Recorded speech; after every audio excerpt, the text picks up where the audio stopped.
नमस्ते दोस्तों, जय Shri Krishna. Little India Kuala Lumpur की सरजमीन से प्रद्युम्न तिवारी। आपका यह सप्ताह अत्यंत मंगलमय हो। आज हमारी चर्चा का विषय भगवद गीता का वह अमर श्लोक है जिसे हम सब ने अनगिनत बार सुना है। यदा यदा ही धर्मस्य ग्लानिः भवति भारत अभ्युत्थानम् अधर्मस्य तदात्मानं सृजाम्यहम्।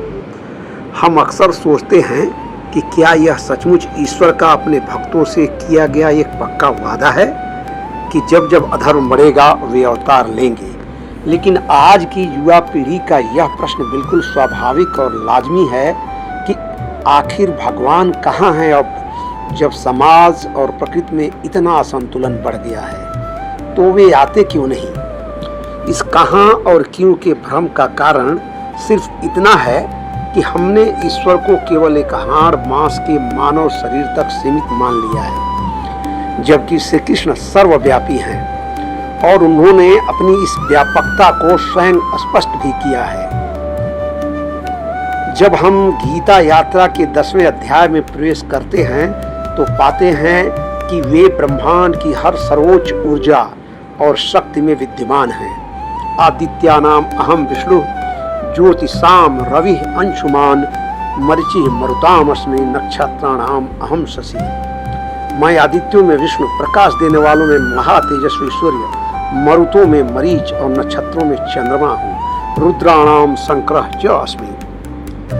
मैं समस्त रुद्रों में कल्याणकारी शिव हूँ।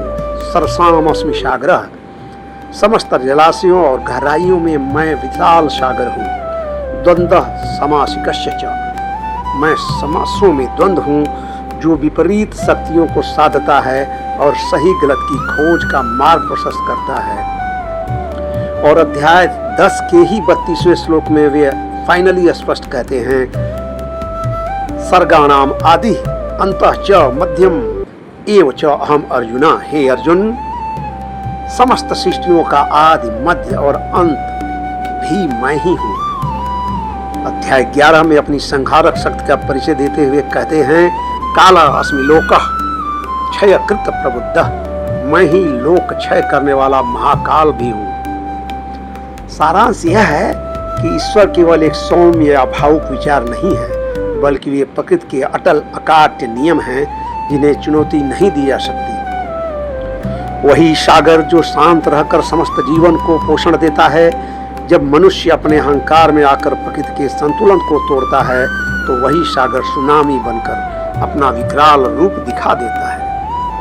चाहे केदारनाथ की जल प्रलय हो, महासागरों का तांडव हो, हाल के वर्षों में दुनिया भर में आई विनाशकारी प्राकृतिक आपदाएं हों, या फिर कोरोना कालखंड का वह दौर जिसमें पूरी मानवता विवश खड़ी थी, यह सब प्रकृति का अपना संतुलन स्थापित करने का कठोर माध्यम है। जब जब धर्म, मर्यादा और संतुलन का ह्रास होता है तब तब यही परम शक्ति तूफान, भूकंप, महामारी या वैश्विक उथल पुथल के रूप में आकर मनुष्य के दंभ और अहंकार को छिन्न भिन्न कर देती है। इसलिए मेरे युवा दोस्तों, ईश्वर को ढूंढने के लिए किसी चमत्कार या आकाश से उतरते हुए रूप का इंतजार मत कीजिए। वे सूर्य के तेज में हैं, विचारों की गहराई में हैं, शांत और विकराल सागर में हैं और प्रकृति के उस निष्पक्ष न्याय में है जिससे कोई नहीं बच सकता। अपने भीतर के विवेक, सत्य और प्रकृति के प्रति सम्मान को जगाइए, क्योंकि वही ईश्वर का सच्चा साक्षात्कार है। कुआलालंपुर की गलियों से अगले सप्ताह एक नए सुंदर और मनमोहक दृश्य के साथ फिर मिलेंगे। जय हिंद।